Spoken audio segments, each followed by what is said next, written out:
bahas yang panas-panas. Sekarang lawannya yang dingin-dingin. Dingin banget sampai gua ngedit ini sambil menggigil. Ya, kenalin, ini dia tanaman family Wintermint. Semua tanaman di sini punya kemampuan buat ngebekuin, ngelambatin, bahkan ngalahin zombie yang berapi. Dan kemampuan ini lumayan ngaruh loh, karena kecepatan jalan dan serangan zombie itu jadi berkurang 50%. Selamat datang di YouTube NPC Berbisik. Kali ini kita bakal ranking semua tanaman dari family Wintermint. Oke, langsung aja, let's go.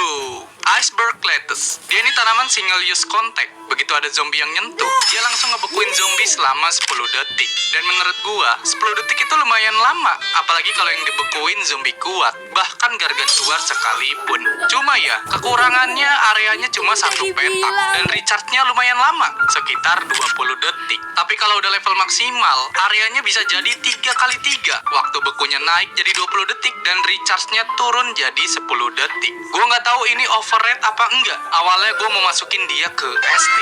Karena ini tanaman gratisan. Lu bisa ngebekuin zombie tanpa ngeluarin san sepersen pun. Bahkan bisa jadi penyelamat di level yang sulit. Tapi kalau ngomongin kondisi normal, terutama pas level awal, ya dia masih cukup biasa aja lah. Jadi untuk sekarang, gua taruh dia di A tier. Bagus, gratis, dan sangat membantu.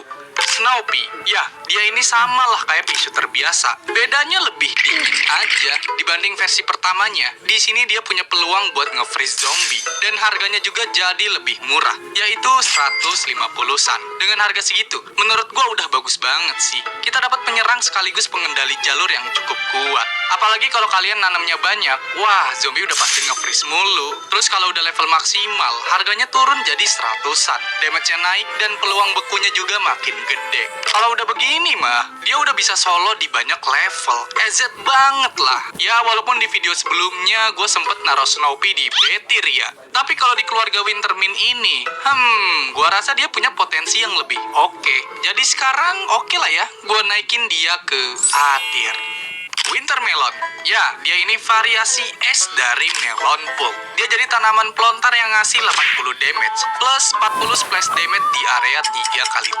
Jadi dia bukan cuma ngasih damage besar, tapi juga punya crowd control yang kuat banget. Sekali kena, satu gerombolan bisa langsung meriang semua. Ini yang bikin Wintermelon bagus banget buat ngadepin zombie dalam jumlah banyak. Memang harganya lumayan mahal, yaitu 500-an. Tapi dengan damage area dan efek slow-nya, menurut gue ini jadi investasi yang bagus banget buat pertahanan jangka panjang. Apalagi kalau udah level maksimal, harganya turun jadi 350-an. Damage utama dan splash damage-nya juga makin sakit. Terus karena dia tanaman pelontar, serangannya juga lebih enak karena bisa langsung ngenain kepala zombie. Jadi menurut gua, Wintermelon ini salah satu penyerang terbaik di PvZ. Damage-nya sakit, serangannya area, dan crowd control-nya juga kuat banget. Gua nggak tahu kalian setuju atau enggak, sebagai penyerang yang sangat kuat, dia cocok lah ada di S tier. Gold Snapdragon, dia ini sama ya kayak Snapdragon, tapi versi S-nya. Dia ngasih 30 damage ke area 2x3. Dan yang paling enak, dia bisa memberikan efek slow secara terus-menerus. Ini jelas jadi crowd control yang bagus banget buat nahan gerombolan zombie. Harganya juga cuma 150-an.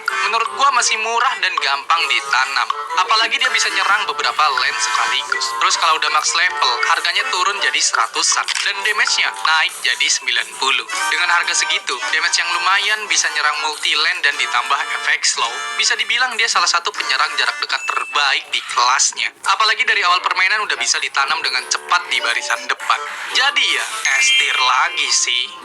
Mistletoe, dia ini tanaman manual multi instant kill ya. Mekaniknya sama persis kayak banana launcher dan bisa nembak di area 3x1 dengan ngasih 1200 damage. Tapi dia juga bisa ngasih efek slow tambahan di area 3x3. Ya bisa dibilang dia ini versi premiumnya dari banana launcher sih. Tapi mekaniknya nih jadi kekurangannya karena kita harus nembak secara manual. Kalau pertarungannya lagi rame dan kita punya banyak Mistletoe, wah bisa sedikit lebih rumit ya. Belum lagi reloadnya lumayan lama, sekitar 20 detik. Dan harganya juga mahal banget, yaitu 500-an. Tapi ya menurut gua harga segitu masih cukup sebanding lah sama kekuatannya. Kita punya tanaman dengan damage gede, bisa slow area, dan bisa dipakai berkali-kali buat ngelawan zombie tebel. Apalagi kalau udah max level, harganya turun jadi 350-an. Terus damage-nya naik jadi 2000. Ya overall Mistletoe ini tetap berguna banget. Cuma karena harganya mahal, reloadnya lama, dan harus dikontrol manual. Gua rasa B tier udah oke lah ya buat dia. Iklan lagi, woi, aku mau. Macam apa? Ini udah oke lah ya buat dia. Ice Room berbeda dengan versi pertamanya yang merupakan tanaman instan sekali pakai. Ice Room di PVZ kedua itu jadi tanaman penyerang jarak dekat. Dia bakal nyerang pakai duri es yang ngasih 200 damage setiap 1,5 detik. Iya, 200 damage. Gue juga nggak tahu ini emang segini apa gimana. Tapi jelas ini sakit banget. Walaupun dia cuma bisa nyerang di satu petak aja sih, tapi tetap ya dengan damage segede itu, zombie yang nyamperin dia ya bisa langsung tewas. Terus bukan cuma buat nyerang aja, dia juga punya aura es di area 3x3 di sekitarnya. Aura ini bakal ngasih buff ke tanaman Wintermint Family dan bisa ningkatin damage mereka sampai 1,75 kali. Wow, bisa jadi tanaman support juga ya. Harganya juga 175-an. Menurut gua masih oke lah buat tanaman yang bisa nyerang sekaligus ngebuff tanaman lain. Dan kalau kita upgrade ke level 2, jarak serangnya naik jadi 2 petak. Dan kalau udah max level, harganya turun jadi 100-an. Terus damage-nya naik jadi 2000 damage setiap 1,5 detik. Iya, 2000 woi. Kalau beneran segini, lawan Gargantuar mah cuma butuh 3 detik aja. Gue juga nggak tahu ya, ini memang damage-nya segitu atau mungkin ada bug. Karena kalau beneran, gue curiga bakal kena nerf ya sama PopCap. Tapi ya untuk sekarang, dengan kemampuan support plus damage yang gak ngotak ini, jelas banget Ice Room gue taruh di S tier. Dia sebenarnya tanaman support, tapi damage-nya malah bukan kayak tanaman support. Ice Bloom, dia ini tanaman single instant use. Mekanismenya malah mirip Ice Room di PVZ pertama. Ya gue nggak tahu ya, kenapa kekuatannya jadi kebalik gini ya sama Ice Room. Tapi ya udahlah, dia punya 2 jangkauan serangan. Pertama, dia bakal meledak dan ngebekuin zombie satu layar selama 5 detik, sambil ngasih 50 damage. Terus di area 3x3 di sekitarnya, bisa ngebekuin selama 7 detik dan ngasih 200 damage. Dan kalau zombie yang kena ini mati, dia bakal berubah jadi es balok yang bisa jadi tameng sementara dengan 200 health point. Kedengerannya bagus banget kan, tapi masalahnya harganya 200-an. Menurut gua, ini mahal banget buat tanaman single use. Apalagi masih banyak tanaman instant use lain yang bisa ngasih damage secara instan. Jadi di level awal, jujur aja, kurang worth it dengan harga segitu. Tapi kalau udah max level, harganya turun jadi 125-an. Terus damage dan durasi bekunya juga meningkat. Nah, di sini baru deh dia mulai kerasa berguna banget. Apalagi kalau lagi keadaan darurat. Efek freeze satu layar ini bisa jadi penyelamat. Dan buat mode kompetitif kayak arena atau penny pursuit, menurut gua dia juga lumayan berguna. Jujur awalnya gue pengen banget taruh dia di setir, karena 200-an buat tanaman single use itu mahal banget. Tapi karena dia bisa nge-freeze satu layar sekaligus bikin tameng, gue rasa masih layak lah buat naik sedikit. Jadi untuk sekarang, Ice Bloom gue taruh di B tier. Enggak selalu wajib dipakai, tapi kalau situasinya pas, ya berguna banget. Iceweed, ya dia ini tanaman melee support ya, sama lah kayak Spikeweed. Dia bakal ngasih 10 damage sekaligus ngasih efek slow ke zombie yang jalan di atasnya. Jadi buat crowd control, dia lumayan oke sih. Cuma kalau dari damage ya masih biasa aja. Tapi yang bikin menarik, harganya cuma 150-an. Ini jelas masih terjangkau dan gampang buat ditanam. Yang unik kalau dikasih plant food, dia bakal upgrade dan damage-nya jadi 2 kali lipat. Dan efek ini permanen sampai Iceweed-nya hancur.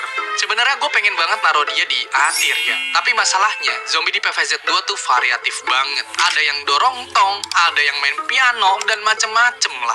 Jadi Iceweed ini cukup gampang di counter. Apalagi cara nyerangnya harus diinjek zombie dulu ya. Makanya menurut gua, dia lebih cocok jadi melee support lah, dibandingkan jadi damage dealer utama. Jadi dengan berat hati, gua taruh dia di B tier. Masih berguna kok, terutama buat slow dan bantu pertahanan depan. Chili pepper. Nah, ini dia. Jalapeno, tapi lagi meriang. Dia bakal meledak dan ngasih 1200 damage di area 1x1. Terus ngasih 900 damage di area 1x5. Tapi bukan cuma damage ya, dia juga bisa nge-freeze zombie selama 13 detik di satu lane penuh. Terus di 2 lane sebelahnya, zombinya juga bakal kena efek freeze selama 3 detik. Memang agak beda sama Jalapeno. Kalau Jalapeno lebih fokus ke damage satu lane, Chili pepper ini lebih fokus di crowd control ya, dan damage-nya tuh cuman di area yang kecil aja. Tapi menurut gua masih oke banget, karena harganya cuma 100-an. Dengan harga segitu, lu udah bisa ngasih damage sekaligus kontrol sampai 3 lane. Apalagi kalau udah level maksimal, harganya turun jadi 50-an aja. Terus damage area dekatnya naik jadi 2200, dan area lainnya jadi 1800. Durasi freeze di lane utamanya juga naik jadi 20 detik, sedangkan 2 jalur lainnya jadi 7 detik. Dan buat ukuran tanaman Instanius, recharge-nya juga lumayan cepet, yaitu 15 detik. Ya jelas lah, dia ini lumayan unggul ya. Udah murah, damage-nya lumayan, bisa nge-freeze 3 lane, dan crowd control-nya juga panjang banget. Jadi oke lah ya, gua taruh dia di A tier. Boeing Seta, mekaniknya agak mirip Ice Bloom, tapi versi knockback. Pas ditanam, dia bakal ngeluarin serangan spesial yang ngasih 1000 damage ke crit item dalam satu layar. Crit item ini contohnya kayak kuburan, balok es, octopus, sampai papan selancar. Selain itu, dia juga bisa langsung ngalahin semua hewan kecil. Terus zombie bakal terdorong sejauh satu petak dan kena efek slow selama 5 detik. Setelah serangan pertama, dia masih bisa nyerang lagi, tapi punya delay sekitar 25 detik dan cuma bisa ngaruh ke satu lane aja. Harganya 150-an, menurut gue masih normal lah buat tanaman Instanius. Tapi kemampuan terbaiknya jelas buat ngancurin crit item aja ya, atau rintangan gitu. Jadi kalau kalian main di level yang banyak rintangannya, ya ini bisa berguna banget. Tapi kalau levelnya nggak punya rintangan sama sekali, ya sebagian besar kekuatannya tuh jadi nggak kepake. Jadi dia cukup situasional, tapi tetap punya utility yang bagus. Ya walaupun dia tanaman single use ya, dia ini masih bisa dipakai berkali-kali, dan masih cukup berguna lah. Jadinya gua taruh dia di B tier. Frost Bonnet. Kalau yang ini sih langsung aja lah gua taruh di S tier. Iya, soalnya dia ini tanaman yang sangat-sangat unik. Bahkan bisa dibilang dia ini kayak melawan hukum dasar di PvZ.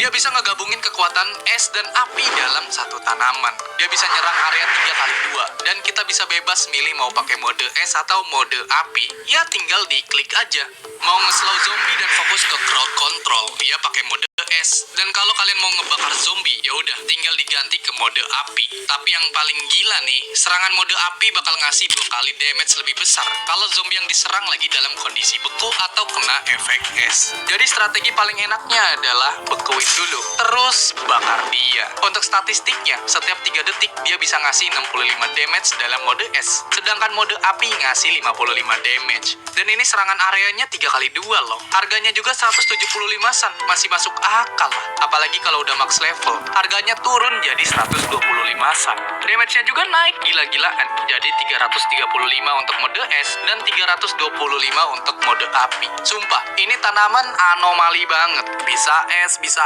api, bisa crowd control, bisa damage. Jadi ya, gak heran lah kalau dia gua taruh di S tier. Bahkan SS tier ya. Super anomali. Ya jadi itulah ranking semua tanaman Wintermint Family. Kalau gue perhatiin,